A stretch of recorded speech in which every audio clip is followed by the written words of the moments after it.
Say hi to the YouTube people. I'm doing it against my will. Call 5555555. And you, I'm Batman. of course. And of course, it's crap. I got it. I got it. Batman. Thanks. And this, of course, is me, Anime Fan LTL1, 01, of course, if you want to be more specific.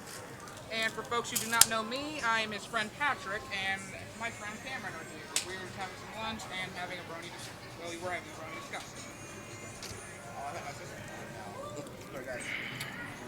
And if you see here is how Rainbow Dash Shrink. And we're at Broadway! Yeah! Yay! And Every spits on your pants. yes. For those who do not know, MOP is real. MOP is now real. Yep. For those who did not know,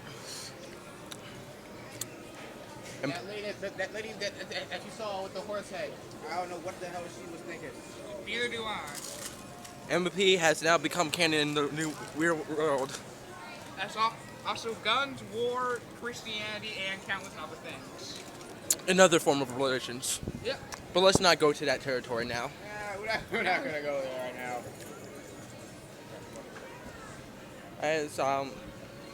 As for like, what are your thoughts on the newest episode since I haven't seen it? Honestly, I thought it was pretty good. Spike so far in season 4, he's been getting a lot of, well, non-recognition. He's been pretty much being the whole workforce of the group. And pretty much been, well, you know, if you guys seen it. But so far, 2 Spike episodes are really good. So this actually one taught some pretty valuable lessons. Last one taught about the honest truth. Taught about the lesson of truth, being truthful to your friends, even though it might hurt you. In this one, taught about even though others might say you're good, it doesn't mean anything unless you know it's yourself. Honestly, this teaches some good lessons, and now I'm starting to see how Spike is now becoming a low-grown adult. Yeah. I'm looking forward to seeing what Hasbro does next with him, and hopefully they don't treat him like a mule. Yeah. Well, as for me, I think that as for me, help me over this for me. Cameron got it. All right. As for me, I just think that the last episode, I felt it was way too played out with the moral value lesson. I feel like they've done it before, and this one is just like feels like it's too forced in. I'm just considering trimming that one, Lawrence. For those who do not know me, my name is Cameron Davis, also known as Dorian Bannister, also known as Batman. I have just been introduced into the world of Equestria. I still am amazed at the fact that Applejack has legs that are so powerful. They can knock down every single apple off the damn tree. But at the same time, is so gentle that she does not break the freaking tree in half. I still don't see how the hell that works. But hey, it makes for good TV. And they do get the point across. Kudos to MLP. And Hasbro to an extent, since they made it. But you know who else is stronger than Applejack? Rainbow Dash? Well, her, but I was going to say Mod. Okay. Yeah, you saw how badass that looked when she kicked that boulder and then it caused that atomic explosion. For those who do not know, who have watched one of the new episodes, Maud Pie, Maud is Pinkie Pie's sister, who is, well, almost the exact opposite of her. Well, Pinkie Pie is fun, enjoyable, and I think it's a demon since she teleports. See, Maud is the complete opposite, showing zero emotion. But when it comes to Pinkie Pie being in trouble, she shows super amazing strength, splitting a boulder into multiple pebbles and causing a rock nuke. Don't even ask me how that works. Ask a scientist. And what's it? Thank you. Well, sorry about the shakiness. And another thing I would like to go on about, another topic I would like to tackle is how you all got into bronies. How you became bronies. I'm in. Wait, what town? And right now they're playing Pokemon. I'll ask them when to get done. Let's see.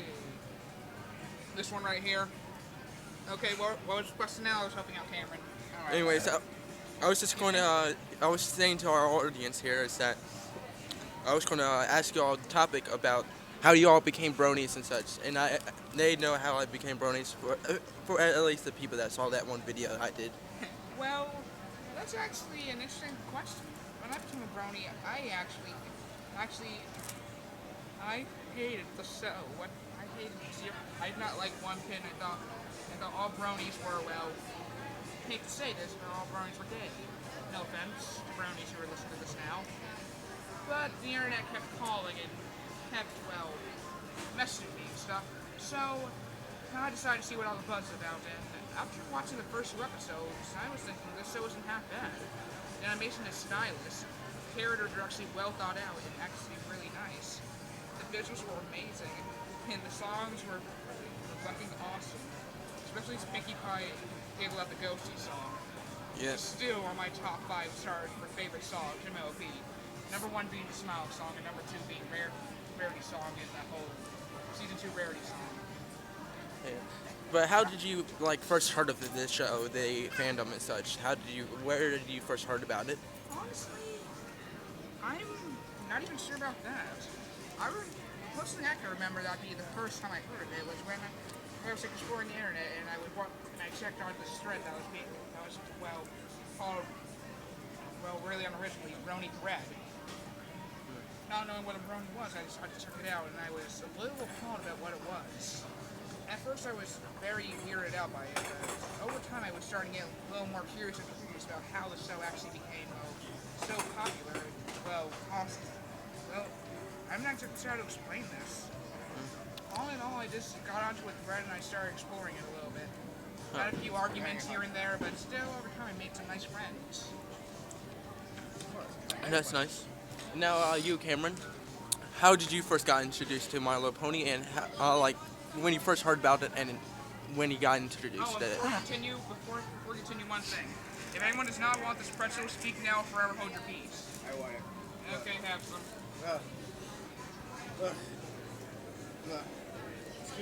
Excuse my runny nose. Sorry? I've got allergies to that. Mine too, a little bit. Yep. But I started. Really? I've heard a lot about this. I've heard a lot about the new show, My Little Pony Friendship is Magic. At first, like I say, I was skeptical. I wouldn't say I hated all the movies before, but I did see them as socially awkward. But after watching a couple videos online, I said, I think the show is hilarious. Plus, they do teach you value lessons, unlike other shows. Other children's shows also teach you value lessons, but it seems like they don't get the point across. This show guarantees that you get that you get the point across. You are not you. Or at least learn from their mistakes. Exactly. So you don't get the point across head on. You can at least learn from the show's mistakes, or the mistake of the beginning of the show. For example, Twilight learned in the first episode. Twilight didn't know anything about making friends, so over time she made friends. If someone did not get the visual head on, they could have learned from Twilight's mistakes. yeah. And now here's our question, Lawrence. Yeah. When did you become a brony? Oh. I don't really know that much about you and bronies that much. You know, your origin story. Well, I got it. Well, how I became a brony was, you all know, if you haven't seen that video, then what are you doing here? Go see that video. I'm just kidding. Well, how I became a brony, I'm going to tell it again. It's through, I'm a big fan of, anime and such. And when there's this one YouTuber, I'm not sure if you heard of him, his name is Lord of Ice72. And he made this one video, doing, a review on the My Little Pony show. And how he felt like he was the only one that liked it, until he found out that there are others and they called themselves bronies and such. And at first I didn't thought much of it, it was something new, something that people are into, and I just ignored it.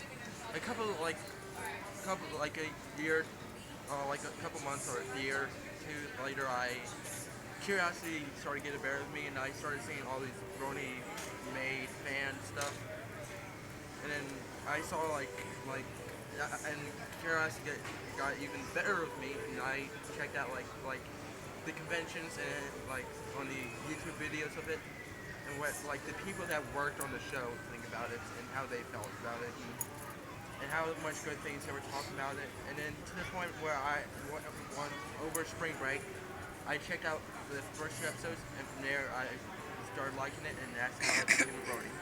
Nice. Okay. Anything else? Well, now you have heard all of our origin stories. We want to hear yours.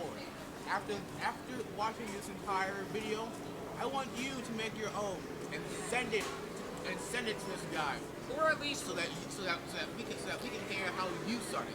or at least tell us in the comments. Yep. Oh, and one last thing before we go.